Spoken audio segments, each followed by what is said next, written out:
Mirë se erdhët në episodin e radhës të informale. Sot kam një musafir të veçantë, diplomatin e njohur Filip Riker, mikun tim dhe mikun ton, por dhe mikun e rajonit. Phil, thank you for joining me on this show. Mr. Minister, Bujar, it's great to be here with you. You came to Skopje on a very important day, on the 4th anniversary of our NATO membership. And you have worked so hard to push this priority of North Macedonia. How did you see it?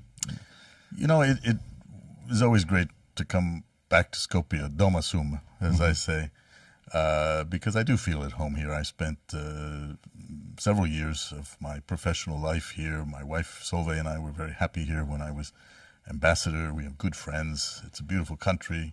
The food is terrific. We all know those things. But I feel very connected to this country because I also believe in it and believe in its future. And the NATO membership was, I think, incredibly important. And we did work very hard on this. I remember being here in the late 90s when what we then called the Republic of Macedonia was facing great challenges. Kosovo, regional problems, the refugee crisis. We came through all that. And of course, there were additional challenges here in Macedonia.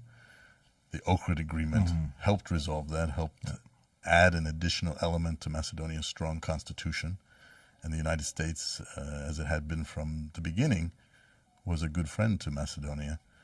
And that's when we also looked at the future of not just this country, but the region as integrated into Euro-Atlantic institutions, democracies that could share values, that could embrace multi-ethnicity, multicultural things as a strength, as we do in America. And NATO, of course, was part of that. And then 2008, when I was named by then President Bush to be ambassador here, we thought everything would move well. And of course, we all know the disappointment and the frustration from the Bucharest summit and the fact that we had to resolve the so-called name issue. But at some points we were so close to finding a solution. I think 2009 was a very critical moment when... That was part of my assignment, you know, when I came, President Bush, who was himself was frustrated by the bloc at Bucharest, the fact that Croatia and Albania moved forward as new members in a round of NATO enlargement, and Macedonia was stuck because we had to find a way to resolve this name issue, and it was, again, a frustrating challenge. Ultimately, a decade went by, and with another agreement named after a lake, Prespa, we resolved that, and I was determined once that was resolved that that would be the ticket. Greece was supportive of this because the new name, the Republic of North Macedonia, brought us to a point where we could move ahead. And at the State Department, by then I was the Assistant Secretary for Europe, and I really pushed that we move this immediately because it was so important to bring North Macedonia into the alliance as the 30th member of NATO. COVID was on the horizon. Yeah. We could not even celebrate properly. We never got to have the big Washington event that we were planning. And I was so looking forward to it. We were really prepared, and I just said we must move ahead. We can't postpone this. It's that important. And the Spanish ambassador, of course, brought the papers from Madrid that had been signed by the King of Spain as the final. Because they were lost one since they had the election. Parliament was not constituted, so there was a delay. Long delay, and finally they were able to do it. They sent it by courier. He came to the State Department. He was one of the last visitors to deliver this ratification document. And then the Macedonian chargé d'affaires, head of the Macedonian embassy in Washington, on behalf of the Republic of North Macedonia, deposited its membership, and it was done. And I'm glad we did, because the world has become a much more complicated place. And I think indeed, as the 30th member, now we have 32 members of NATO. with Finland and Sweden having joined since Russia's horrific invasion of its neighbor. This war against Ukraine shows how fragile peace can be in the face of a regime like Vladimir Putin's. And I think we should be very happy that North Macedonia is a strong ally and part of this defensive organization. Though our road to NATO was long and difficult, still I say it happened on a very appropriate timing in a way, because it happened just a few years or a year before this Russian aggression in Ukraine. And I've been thinking, what would the situation be in North Macedonia if the Russian aggression would have been launched and we were out of NATO? The security anxiety that the people would have had in such a situation, and also possible problems that we would face. American support has been critical in our NATO membership. I have a saying that I repeat too often, that behind every political success of North Macedonia there is smaller or bigger US seal in it, and we are grateful. We are grateful for that support. Though we could have not completed the Euro-Atlantic integration, the European integration, and I recently spoke to Senator Welsh, who has proposed this resolution on North Macedonia's integration to EU, and I told him, NATO membership is just like the first dose of the vaccine. In order to be completely immunized, we need the second dose. We need the European integration. But regardless, NATO has provided this political and economic predictability. It's so key, and you see that across the NATO space. For decades during the Cold War, it was NATO that provided the security guarantees, a defensive guarantee. NATO is not an offensive alliance. It doesn't threaten anybody. This is why Vladimir Putin's arguments are so completely inappropriate. There's no threat to Russia from this. The goal is to keep the peace and to expand the region in which this peace has given unprecedented stability and prosperity. There are always challenges, but NATO has been there to keep that stability, and I think that's very important for North Macedonia. Joining Montenegro as well, with Albania, your neighbors, now with Greece, who I think is really one of the best friends. Do you think to the North country. Macedonia has shown to be a reliable partner of NATO in these 4 years of its membership? Yes, and I think they were a strong partner leading up to how that. we are perceived by member states, by I think it's very positive. As you may know and recall, before I became Assistant Secretary of State, I was sent to Germany, to the headquarters in Stuttgart of the U.S. European Command, and I was the foreign policy advisor, civilian deputy commander to General Scaparrotti, who of course is also the NATO Supreme Allied Commander, and he was always very impressed with what North Macedonia could do, your forces, your cooperation, the training. There's just been great progress in that, and so. Small countries, big countries.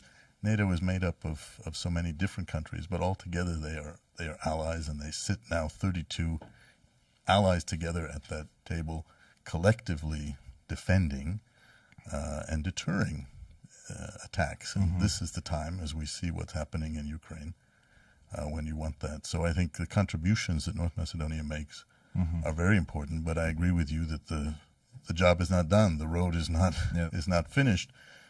Full integration includes this EU path. That's what we've always envisioned. That is the solution, as I so often say, to the so-called Macedonia question, which is critical to stability in the Balkans and in Europe as a whole.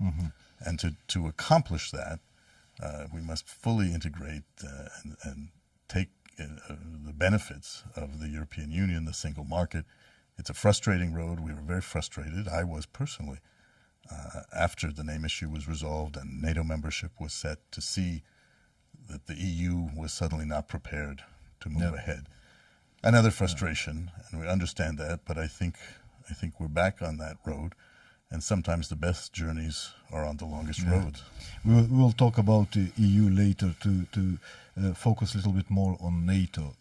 We are proud that we managed to complete our military integration into NATO in a record time of only 18 or 19 months.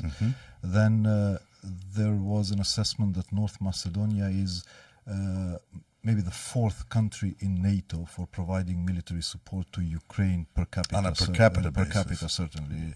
But it shows commitment of North Macedonia to supporting Ukraine. And I'm saying this because I believe that Ukraine is the only first station of Russia's imperial ambition. I remember as a student I was reading Brzezinski, and he says Russia without Ukraine is just a regional Asian force, and with Ukraine is a global Euro-Asian force. So I think, and seeing Putin's interview with Tucker Carlson talking only about history, and a twisted version of history, completed lost contact with reality, I would say, is that if Russia is to win in Ukraine, is just the beginning of the Russian imperial ambitions. And my theory, also as previous chair of OSCE and visiting the regions, I think that the next station or next threat would be Transnistria, would be Georgia, and then ultimately also Western Balkans, because of its vulnerabilities, because of open files, Bosnia-Herzegovina, the difficulties in the implementation of a Dayton Agreement, Kosovo, Serbia. Even though North Macedonia is in NATO, but this rising nationalism lately, I think it could be a weak point for Russian influence. Do you see, as I am seeing it, as a real threat, this Russia's ambitions? I think you have to listen to what Putin is saying and has been saying for some time on these issues. Exactly that. His twisted view of history, his sense of grievance always. After the end of the Cold War and the collapse of the Soviet Union that nobody was predicting at the time. I studied in Moscow in 1990. I was in business school, and I went during this period of glasnost and perestroika to understand better the system, the communist system, the Soviet system, under which Central and Eastern Europe had been so held, and now as the Iron Curtain fell, the changed world that certainly my generation wasn't expecting. This was still the Soviet Union in 1990, and we didn't expect it to fall within a year. At that time, I think there was a strong outreach from the West, certainly from the United States, to try to embrace Russia and the other former parts of the Soviet Union that were now independent countries. There was no sense of we were against Russia. There was a hope that we could work together. In fact, NATO's Partnership for Peace included a NATO-Russia council. Putin was not going to accept that. He came from an old school that saw things in a different way, has an obsession with this sort of grievance. And I think we've seen what he's doing. And maybe we learned some lessons from Crimea 2014 when he I think he started announcing his policies in 2007 during Munich Security Conference. Right. That speech, that sort of... a speech of real bitterness. And if you look at history and you take the 1930s and you look at what the dictators of the time, be it Mussolini or Hitler, what they were saying, what they were promoting, and many people wrote them off as just cranks. Lunatics, And we look at what happened. I think you have to take that seriously. And then we saw what Putin did. Certainly the United States, through our intelligence sources, was saying in 21 and 22, look, we can see what Putin is doing. He's going to attack Ukraine. Many didn't want to believe that, just as they didn't want to believe that there would be war in Europe in 1939. And we cannot let that happen again. We have to stand firm. I think you're right. that he won't stop Yeah. with Ukraine unless he is stopped. That's why it's so important that we support Ukraine. And Americans broadly do support Ukraine. We have a problem politically right now in With passing the appropriate legal financing. steps. I think that will happen still this spring because there is a strong public support, bipartisan in fact. Yeah. We'll get through that, but we have to stop that because, as you say, Moldova, the Baltics, will Putin decide that he's going to challenge NATO? Deterrence has worked in the sense that he has not moved against a NATO member state. But will he do that? And let's also remember, this is not just about military invasion. Yeah. War and the threats right now are much Has more changed complex. shape.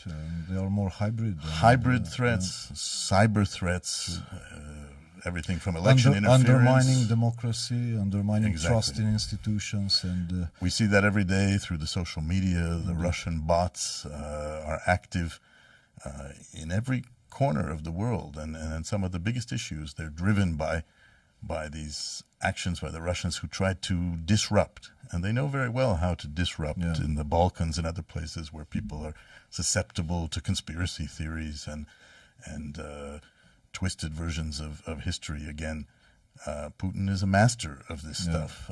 So that's where NATO is focusing more on new levels of threats, these hybrid things. Cyber, AI is a huge challenge. Quantum computing will also be an issue. do you see North Macedonia under such a threat? Well, we've certainly seen, even in relatively recent history, where so-called fake news was coming out of guys working in Veles, not that far from where we sit today. This isn't to blame North Macedonia for that. That could happen anywhere. The fact that that was happening there is something we have to be aware of, and that we are all susceptible to these threats. We've seen it in the United States, manipulations, all kinds of strange new technologies that are used against our society, really. Yeah. You know what? How I see that Russia never offers an alternative narrative to NATO or EU narrative, but rather what they do is they turn on the scanner and they look for frustrations stemming from some disappointments with the West. Like here in the region is particularly unpredictability around the EU accession process. And then they collect these frustrations, they amplify them and channelize them into their goals. And I think they are achieving some success, particularly in North Macedonia. I've seen some polls where 30% of the population would see Euro-Asian Union as a good alternative to the European Union. I know that this is not an organic thinking. This is a sentiment of frustration because of the slow EU process. But Russia is exploiting that well. Then using this dispute with Bulgaria, the differences we have over interpretation of history, and you would see Russian embassy congratulating the people in North Macedonia on a Macedonian national hero, and doing the same in Bulgaria, just to sow hatred and divisions. But I do think that this is becoming incremental in terms of establishing themselves politically and institutionally by establishing proxy political parties, proxy opinion makers that might become important political factor and tomorrow maybe even a kingmaker for a government. Well, you see this in many places, and certainly in the Western Balkans and here in North Macedonia. These are factors. As I said, even in the United States, we really have to contend with and make people aware of how the social media can be used, as you say, to amplify grievances and fears in particular. Authoritarians have always used fear and frustration as their tool.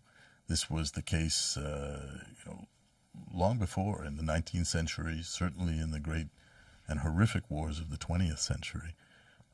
That's history that we know. That's history that's well documented. and is not and should not be debated. It should be used to learn from that, and to see us often marching in the same path with these authoritarian voices, those who don't allow freedom at home. Look at what happened to Navalny, who simply offered a different political outlook, where control of media, control of education, it falls under not just the state but the party. That's not where we should be headed now in the 21st century. People are frustrated. People are overwhelmed, I think, by the new age we live in, the amount of information that's thrown at us through a variety of sources, the fears that are generated about the future. Instead, we need to get together, know what we know, see the progress that's been made. The example of the NATO road, I think, was very clear. You set out with a goal. You face roadblocks, you face frustrating moments, disappointments, but you find a way to get through them and get around them to meet your ultimate goals that will take a country, take a community, take a society to a better place, so that families can live with stability and ultimately with prosperity. Indeed. I don't know if you have seen, Phil, the statement of the Russian ambassador to Montenegro. For the first time, I think Russia is changing its approach to the region. They have opposed NATO membership of Balkan countries for ages, but they have never mentioned that EU membership is also contrary to Russian national interest. And he said it for the first time. I think it was January 30, I think, when he said EU membership of Western Balkan countries goes directly counter to Russia's national interest. And to me, though this did not raise too much attention at the time when it was said, I think it's huge, and we need to analyze it, because now they will try also to undermine the EU accession process. Though I've been arguing for ages that EU membership of the Balkans is also a security issue, is not just issue of economic single market, administrative measures, etc., but it's rather an issue of consolidating Western Balkans and not letting Western Balkans be a Trojan horse, if I can say, or a launching pad for Russia to undermine European Union. So how do you see this new Russia's approach on EU integration? I think they will continuously look for anything, and Putin has changed his narrative repeatedly over time. You look at how he's changed in the 2 years since he invaded Ukraine, expecting to make a major victory within days and take Kyiv, only to be faced with the tremendous and heroic resilience of the Ukrainian people in defending their own country, and the support of the world, and certainly the West, in saying, wait, we're not going to leave Ukraine to the depredations of this blatantly illegal action that goes against all of the things that Russia itself signed up to, the OSCE principles, the Helsinki Final Act and Accords, the UN principles. And so Putin changes his tune to follow a narrative that can be convenient. How does EU membership or the European Union threaten Russian national interests? How does NATO, which is a purely defensive organization, threaten Russia? Putin says these things, but he has nothing on which to base this. Show me one example of where any NATO country has attacked Russia. It's never happened. Maybe there is one thing, that Russian citizens will see that there is a better way of governing, and then he's afraid that they will... and that was the story of 70 years of communism. Indeed.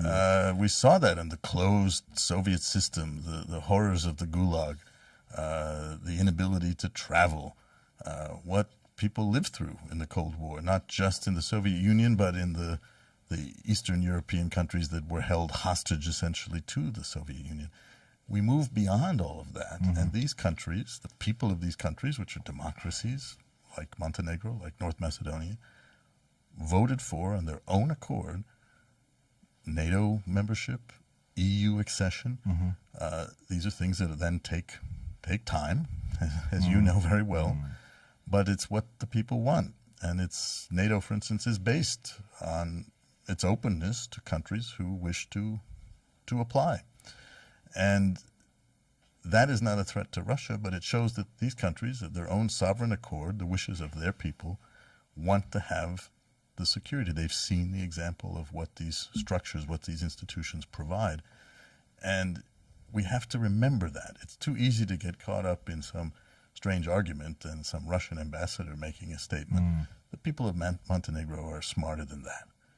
And if they step back and realize what they've experienced, what they know, and think about these things, what do they want? They've demonstrated, as the Ukrainians did, that they wanted to be part of the West. It was when Ukraine moved forward in its own EU path to establish an association agreement that Yanukovych was called to Moscow and told, you can't do this. And when he tried to abrogate that agreement, the people rose up and said, hey, wait a minute, this is what we want. And this is what we did. And they voted him out of office. And it was then that Putin said about trying to claim that there were, coups or revolutions. These were not actions by the West, by the United States, certainly not by NATO.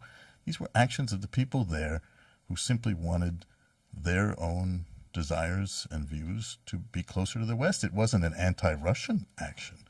And indeed, the mythology that Putin creates that NATO is somehow a threat to Russia is undermined by his own action. You look at these enormous borders that Russia has with NATO, the Finnish border now, because Finland, which for decades... That was I was trying to say this strategy, aggressive strategy is not working for him, because the opposite is happening. He has used the argument that NATO expansion to the east has been the reason for his posture, and then he just turned century-old neutral countries into NATO countries. Immediately when he invaded Ukraine, Finland and Sweden said, we can't remain this. We need the support and the common defense of being part of NATO. And their populations reflected that. There had not been a popular majority in favor of NATO membership in Finland or in Sweden. After Putin's action, there was. And so they applied. Now they're both in. NATO has 32 members. And yet this vast border of Russia with NATO, the Russians leave largely undefended because they know that NATO is a defensive organization itself. It's not a threat to Moscow. Instead, they take enormous resources that are not spent on their own people, and they attack Ukraine in a horrific way, which causes loss of life, destruction of property, something that will now take not just decades but generations to overcome and rebuild. And yet the resilience of the Ukrainian people is really inspiring, and I think that speaks to many who lived through many of the deprivations in the 20th century and still look at the hopes of achieving what we know is possible. Far from perfect. Life, society is complicated. The United States, far from perfect. And there's a lot of dissent and political disagreement in the U.S. right now. But I think collectively, we still appreciate our freedom, our ability to have debates, and the resources we put towards defense and a common defense to make sure we aren't threatened by the likes of Vladimir Putin. Phil, the EU has surprised many with its speediness and its unison position when it comes to supporting Ukraine at the beginning. Do you think that in EU now there is awareness on the importance of EU enlargement? I will focus on what's important to us. Because we felt that with the Russian aggression in Ukraine, somehow the awareness changed even among EU citizens, even among those skeptics about EU enlargement. Many of them realized that this is not anymore a joke. This is an issue of security. We need to consolidate our lines because Russia will certainly use it. But again, the process is not moving with the desired speed. How do you see European Union today? Look, it's frustrating. Certainly, as one who followed this and believed in the European Union, I believed in the idea that in the post-World War II era, these countries would come together, thinking of the defeat, the destruction across the continent.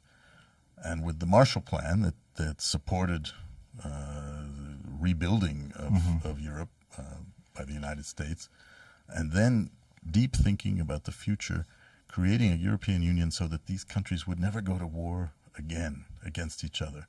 To imagine in a historical context that France and Germany the idea that they would go to war is preposterous at this point, and the European Union has helped that.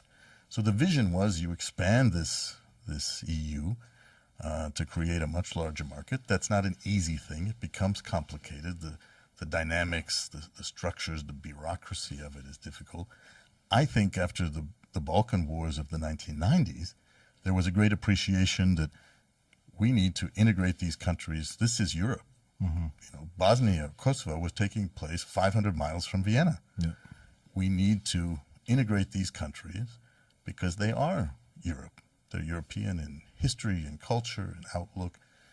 And that's what we set about doing. The setbacks occurred, as we all saw, when people get distracted by other issues.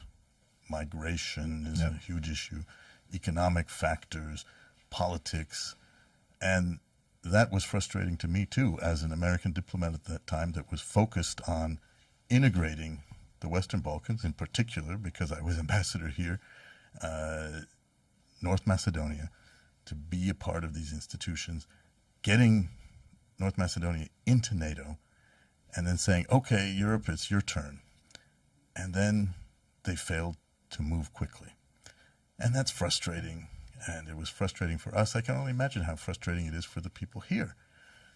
But you can't let frustration be the end of the road. You have to find ways around and keep working at it.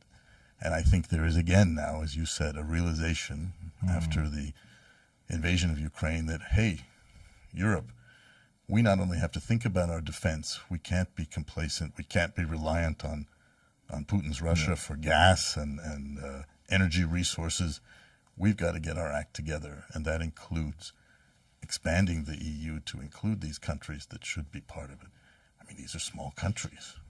To take in 2 million people from North Macedonia is not an enormous undertaking. To take in Ukraine and its population is a huge challenge. All 6 Western Balkan countries are less than Romania by size. Exactly. It's I've been saying a lot. It's the GDP of Slovakia. All 6 Western Balkan countries.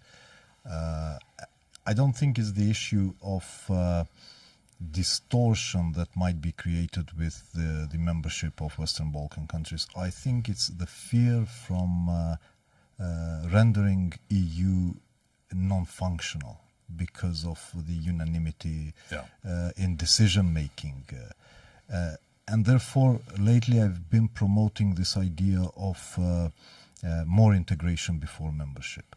Because what I've realized throughout my years of engagement with the EU process is that there is a default problem with the EU accession process. It has been designed, or it was designed when, with an assumption that there is a will for enlargement. And the process then was designed in that way. Now that there are differences, particularly among some member states about enlargement, we need to change this all-in or nothing approach. Because now is binary, is 1 or 0. You get nothing throughout the process. You start enjoying the benefits of the process once you become a formal member. So I've been promoting this idea, why we cannot change. We do a paradigm shift. if this is the source of frustration for EU, this momentum of membership, this voting right, for us is this empty but difficult road to membership. Can we put the focus on the process itself? So we start integrating as we meet criteria gradually. So in the end, when we will become members, I don't think it will be in the headlines of the news, because people will feel the benefits along the way. Right. So I've been saying, North Macedonia has aligned 100% with EU Common Foreign Security Policy, which is not an easy thing for a country that has not joined EU. Right. Why I'm not sitting around Foreign Affairs Council as a foreign minister with an observer status at the beginning until I become a full member? We have transposed 40% of EU acquis into our domestic legislation. Why I am not part of those sectors of single market where I have fulfilled all the criteria? And then when it comes to funds, the idea of EU accession negotiations is to narrow the convergence gap between candidates and member states. Right.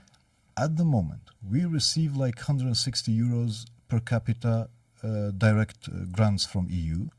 Our neighbor in Bulgaria receives around 4,000 euros per capita. So the convergence gap is actually widening. So we've been saying, okay, let's become eligible to structural and cohesive funds along the way as we meet criteria, become part of single market, sit around the table so we get to know the process, you will get to know us better, and then we work on the membership process. Of course, this should not be seen as an alternative to membership or as two-layer, two-tiers EU. I think EU has received the message, and they have responded with the so-called growth plan of gradual integration. My fear is that this window of opportunity stemming from the war of aggression in Ukraine might close when the situation in Ukraine hypothetically would change for better. So I think we have this short window of opportunity to act. How do you think we should address to our people that this is the only alternative, and that small countries in the region cannot do on their own? We need European Union. We need to commit and to fulfill our obligations in the process. It's always been obvious to me that North Macedonia is a European country, a country in Europe, and with its neighbors should be part of the European Union, just as it is now part of NATO. And to do that as quickly as possible. Now, it hasn't been possible because of many factors often outside the control of North Macedonia, of its people, of its leadership.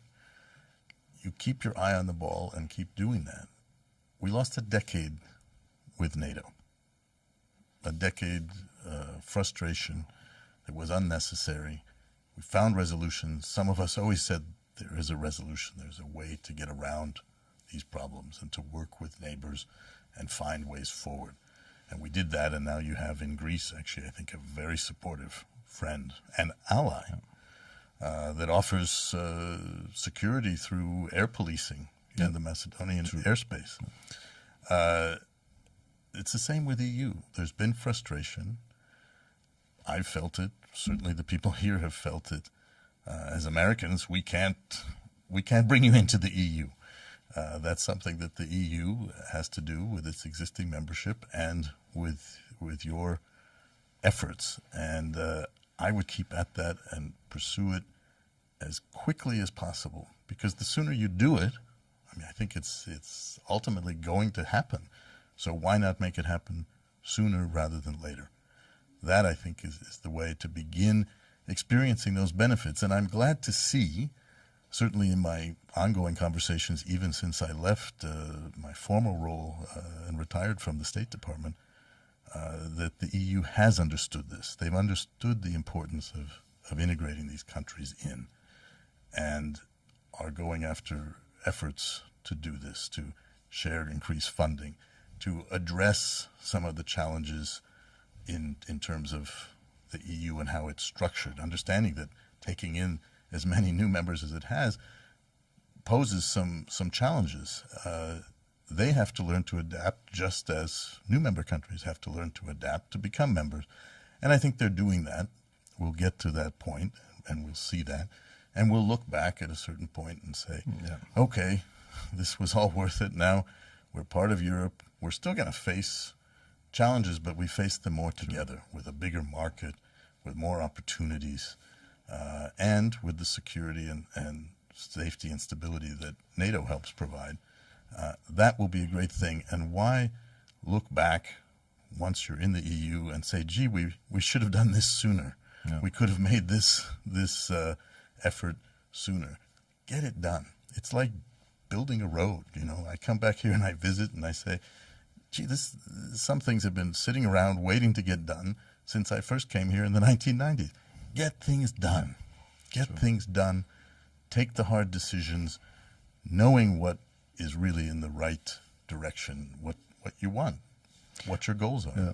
Well, we have this requirement. We managed 2 years ago to open finally accession negotiations after 17 years of being granted with a candidate status. Though we have completed successfully the screening process, but in order to open the first cluster, which is mainly focused on rule of law and fundamental rights, we need to do another round of constitutional change in order to introduce smaller communities into the preamble of the Constitution. And people have blamed me a lot for choosing this path. What I've been saying, though it's difficult to reach out, is that we had two options, two tracks in our discourse with Bulgaria.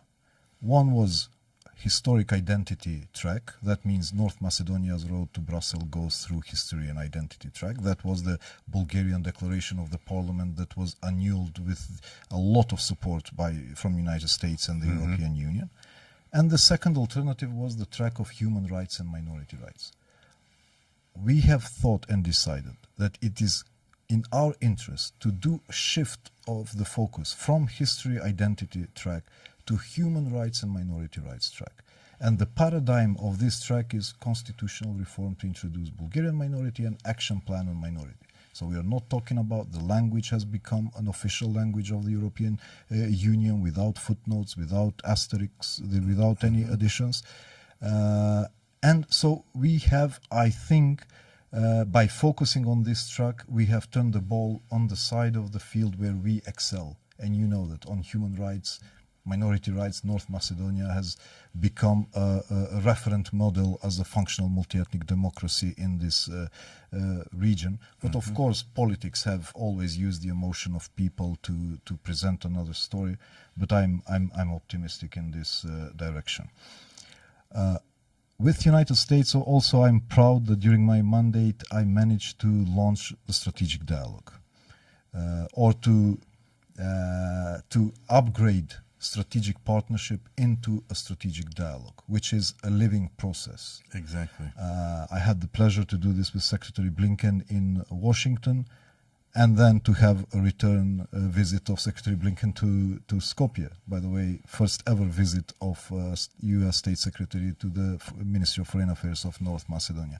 How do you see our relations now from this perspective? You're not anymore in the State Department, but you have worked so long there and you know the circumstances here and there. Look, I think first, as I've said many times for many years, I don't think North Macedonia has a better friend than the United States of America in the world of international affairs. And so many Macedonians and citizens of North Macedonia of various ethnicities have moved to the United States and become upstanding citizens there. Americans come here, businesses look for opportunities to invest, to trade. This is all positive and part of our relationship, which is made stronger because we're formal allies now in NATO. I think the challenges in terms of constitutional changes and other things are often experienced by many countries. Look at the United States. If people understand U.S. history, look how many times our Constitution has been amended to deal with oversight, to deal with new developments and challenges to the country. After the Civil War that we had, how did we have to deal with that, to come through that, to be a stronger nation? That took leadership, that took courage. And we've done a number of other things to change and adjust as needed to deal with the challenges we faced. And I think that can happen here too. Once again, you look at the decade that was spent after the Bucharest disappointment, the full decade that was spent resolving the name issue. And what did it take? And how did it affect people? And yet the difference that it made and allowed this monumental step for security. If there was anything that was going to guarantee this state that wasn't an independent state at any point in history, this was the answer, not just for the people here, but for the region. We did that. If you look back and you think, gee, could we have done it in 5 years instead of 10? Could we have done it in 2 years? The answer is probably yes, in my view. Certainly I was involved and engaged in that, but it had to take the amount of time it did. What lessons can be learned from that? And how can we move forward on things that require adaptation, compromise, and put them in a context of what's truly important and what's going to make a difference in the daily lives of everyone, and not just become part of political rhetoric. Seize the opportunities that are before you, and then you'll realize how important that is. And when you're sitting at the North Atlantic Council at the ministerial meetings, I'm going there next week. There'll be one very soon. Say hi to Tony Blinken for me. I will. You realize how important that is to your country. Your voice is part of the decision-making process. Your military is part of the military process, collectively offering defense and promoting security for your country and for all of NATO, which is crucial to trade, to investment, to infrastructure, to moving ahead in this ever more complicated world. And I think that should be taken into account too. And one day, your successors, your colleagues will be sitting at those same table at the European Council as well. Well, you said, what is the lesson learned? I think the lesson learned is that these difficult issues do not become easier as time goes by. That's right. That doesn't mean that if you delay things, they will become easier. I think the solutions that were offered on the name issue 15 years ago were better than the one that we agreed to 15 years later. I'll go with whatever it took to resolve the issue. Last time we met, Phil, was in Washington, and we were in a similar interview, though with changed places. You were interviewing me. That's right. Now it's time for revenge.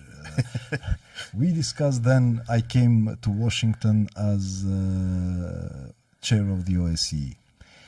Back then we discussed about the unpredictability, the future of the OSCE, whether we will manage to save the organization, whether the organization will collapse by the end of the year. Did you expect the outcome that we had here in Skopje with the ministerial? Well, first, I think the chairmanship in office of North Macedonia was very successful, and much of that thanks to you and your leadership in that role. I know it was exhausting, and it took a lot right up through the ministerial, and I know Secretary Blinken was very pleased he could come. He made a huge effort to do that at a challenging time, but he was committed to being here.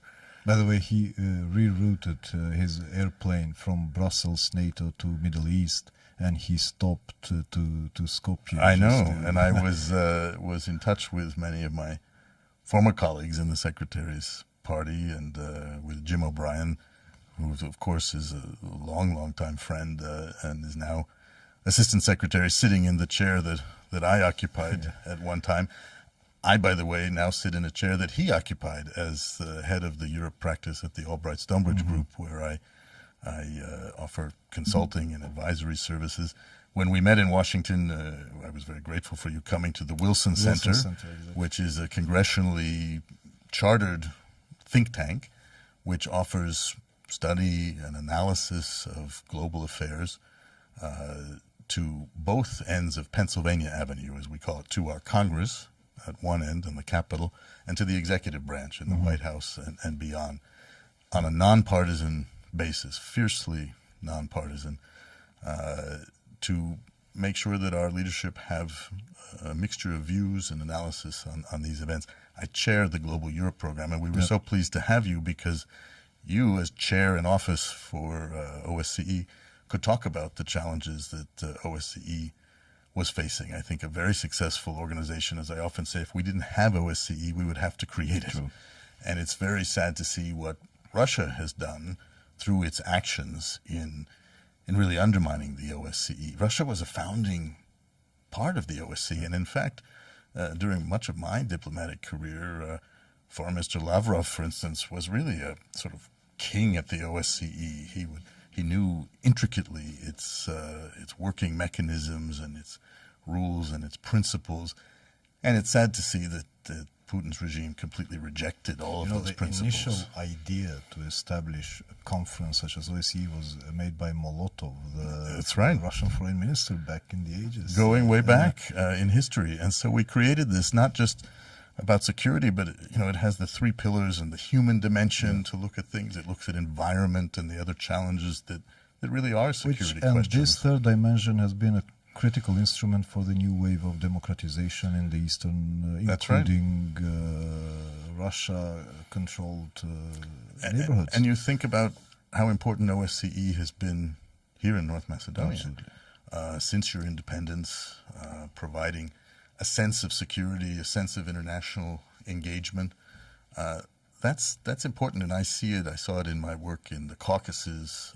You know the fact that the first ever field operation of OSCE was established here. And it's still here. And it's still here. But then it was called a spillover mission. That's right. Since it was established to prevent the spillover of conflict from the rest of Yugoslavia. I remember it, and in that sense, again, North Macedonia was a unique model. It was unique in the UNPRODEP mission from the UN, the only time that the United States has participated under a so-called blue helmet, under UN command, was when we sent troops to be part of UNPRODEP. But then you know what happened. Then the government recognized Taiwan.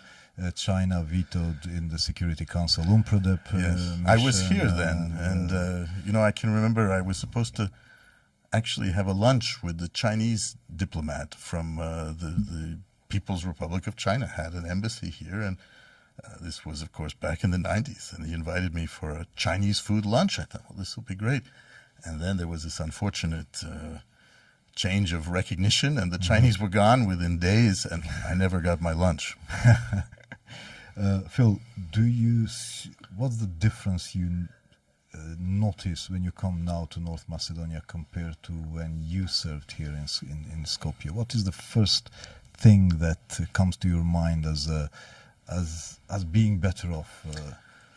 Well, of course, I'm very conscious of the NATO membership. I can't get around that. I think it's important. I just feel like, well, here I am in another NATO ally. And that's a sense of security that I know is important to businesses. I have clients now who I advise on their activities in Europe, and I talk about North Macedonia as a potential investment destination.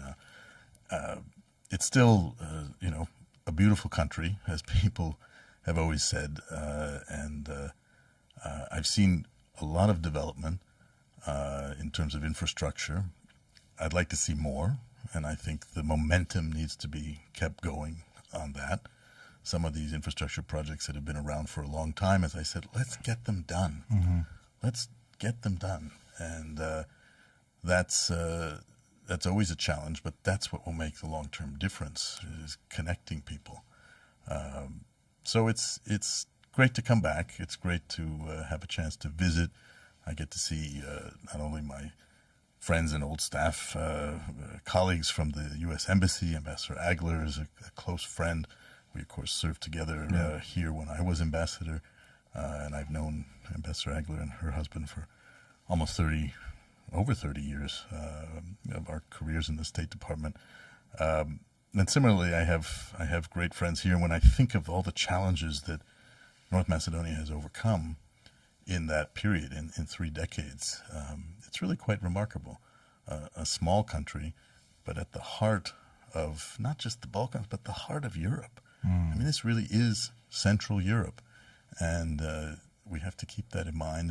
And if you step back, despite the daily frustrations that people feel, like people feel all over the world, it's come a long way. And you think of the horrific things that went on not far from here. You think of Kosovo, you think of Bosnia, and what could be, and what's happening in Ukraine.